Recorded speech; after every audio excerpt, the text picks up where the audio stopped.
statement. And we now move on to the 10-minute rule motion. 10-minute rule motion. Lee Picture. Thank you, Madam Deputy Speaker. I beg leave to bring forward a bill to make provision about the installation and maintenance of and access to safety equipment at reservoirs to create an offence of damaging or destroying safety equipment near bodies of water, to make provision about the teaching of water safety in schools and for connected purposes. My son phoned me last week to share the news that he had passed his driving test for the first time of asking. Personally, I think the best drivers are those that pass it a second time, but there you are. This week, he dropped my talented and beautiful daughter, his sister, at school, and then took me to the station for the first time to return to this place. He carried on then to his sixth form, and the offers have started to come in from universities, and he has the whole world ahead of him. My children are my world, and seeing their remarkable achievements, watching them grow into the most amazing, special human beings is the most wondrous thing that any parent could ever hope and pray for. I'm sure that when the time comes, every parent awaits that call when their child passes their driving tests, gets their exam results, goes off to work or study for the first time on their own. No parent should await that call to say that you'll never see your beautiful baby again. No parent should ever outlive their child and have to say goodbye to them. And so, in what I bring before you today, I hope to start the process to prevent this from happening in those awful circumstances that I will talk about. So today I talk about Sam. Sam, who was a similar age to my son, who should have also had a whole life ahead of him. Sam, a 16-year-old who went out with his friends one day and never returned after tragically drowning in a South Yorkshire reservoir. I met Sam's father, Simon, at Thorn Fire Station last summer for the first time. He handed me the sweetest picture of his gorgeous boy, and he bravely retold that story of what had happened. I knew there and then that should I be honoured with reaching this place, that I would do something for him, for Sam's parents, and every family who has lost a loved one in a similar way. I want to begin by acknowledging the work that has already been done on this matter, both here and outside of Parliament, to campaign for what has become known as Sam's Law. In particular, I want to highlight the work done by my honourable friend, the member of Rotherham, who has co-sponsored this bill, and Sam's father, Simon Haycock, who I know is watching today. In May of 2021, Sam had just finished his GCSEs. It was the summer, it was hot, and he and his friends, like countless of children and teenagers have done before them, found themselves a body of water and decided to go in to swim. When Sam got into difficulty, his friends tried to help. They found that the safety equipment was locked. They had to ring 999, and once the operator had verified that it was a genuine emergency, be given a code to unlock the equipment before they could use it. In an emergency like that, every second counts. In the wake of Sam's death, his father, Simon, has become a champion of water safety, going into schools and communities to talk about the dangers of entering open water and to campaign for Sam's Law. There were 141 deaths in inland open water bodies in 2023, with 1,455 over the last 10 years. That's about 146 people every year, most of them children and young adults dying. Search, rescue and emergency services respond to over 100,000 calls related to water rescues annually. And as we continue to have longer, hotter summers and more people are looking for ways to cool off, there is a risk that we are only going to see those numbers increase further. Those are worrying figures themselves, but the one that has struck home the most to me, Madam Deputy Speaker, is from the Royal Life Saving Society, who estimate that for every single person who dies through drowning, there were more than 10 near misses. That to me is shocking. That's too many near misses, too many people just one step away from leaving the world unnecessarily early. And that is why I'm proposing these measures today. First, to create a legal responsibility to provide, maintain and ensure easy and rapid access to safety equipment around reservoirs.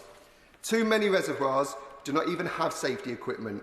Where there is equipment, it cannot always be accessed in a timely manner. It is frequently vandalised, an issue I will come on to in a moment, and not replaced or repaired. The equipment is often locked away, with a laborious protocol for access.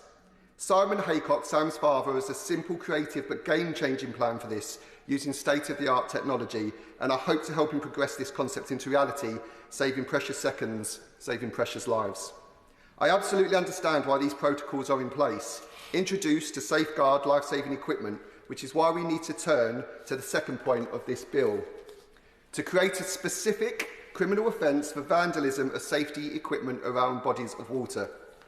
It has become recognised that in some specific instances of crimes, while covered by a broader category, they are so abhorrent that they should exist as a crime themselves. We have recognised, for example, that assaults on emergency workers who are risking their lives to save others are particularly heinous. We have recognised that domestic abuse just can't be prosecuted as if it were a simple assault. We recognise that slavery is more than just kidnapping and forced labour. It is also time, and it is also recognised, that to destroy, damage or remove life-saving equipment, and therefore endanger lives, should not just be simply vandalism. Finally, this bill seeks to expand water safety learning outcomes in the national curriculum to include a requirement to understand the dangers relating to swimming in open water. There are already water safety outcomes mandated in national curriculum. I want to acknowledge the work of Lord Storey in the other place, pushing for the teaching of those outcomes to be mandatory at all schools. The Children's Wellbeing in Schools Bill, when it becomes law, will make sure that all children do receive that education, and this is certainly a major step forward. I do not believe, however, that the current learning objectives go far enough. At this time, they are around being able to swim and self-rescue. I don't for a moment suggest that having those skills is not important, but right now there is nothing in the curriculum to require children to be taught about the dangers of swimming in open water, the different risk it poses from cold water shock, invisible currents and hidden objects in the water. If you want to stop children, especially teenagers, from putting their lives at risk, telling them don't do it or saying it's dangerous just isn't the way forward. The best thing we can do is to empower people, give them the skills and knowledge to recognise risks and understand the dangers for themselves. Many schools already do this. They go above and beyond the baseline required teaching, working with groups like RLSS, the RNLI, the Canals and Rivers Trust. And I take my hat off to every single school that has done this, that have led the way, but now it's our job to lead the way, to make sure that that life skill and safety education is not just left to chance. There will be costs to landowners for adding and maintaining safety measures, but reservoirs are fundamentally different from most other bodies of water. They are not natural occurring, they are created. They are managed and operated as part of an intentional and usually profit-making enterprise. Therefore, I do not think it's unreasonable in these circumstances that those who own the asset or operate it should play their part in installing and maintaining life-saving equipment. At the end of the day, we are talking about people's lives. Not just the lives that are lost, but the lives of the ones who lose their sons like Sam, who lose daughters, who lose brothers, sisters, friends and partners.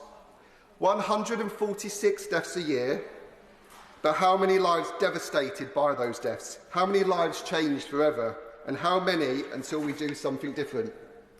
Simon Haycock, Sam's father, has channeled his grief into doing something positive. But his words when I saw him just ring through my ears. It's the absence that gets you. 1 minute your son is there, looking forward to the summer holidays, and the next chapter of his life at college, and the next he's gone. From that moment that the first tear fell down my face when he started to retell that story, I knew I had committed to helping him achieve that goal. So I ask all members in this House to support this bill today, but more than that, to take up the proposals and principles it contains, to be alive to the need for change, and to be aware that there is more we can do and that we must do. Thank you. The question is that the Honourable Member have leave to bring in the bill. As many as are of that opinion say aye. Aye. Of the contrary, no. I think the ayes have it. The ayes have it. Who will prepare and bring in the bill? Thank you, Madam Deputy Speaker. Callum Miller, Saoirse Eastwood, Sally Jameson, Sarah Champion, Dr Raz Savage, Jim Shannon, Ben Coleman, Andy Slaughter and myself. Chair.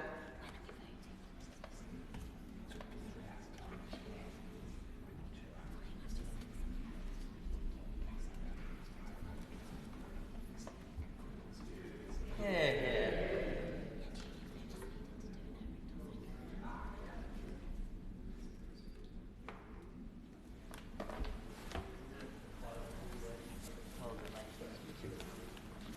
Water Safety Bill. Second reading what day? 20th of June 2025. 20th of June 2025.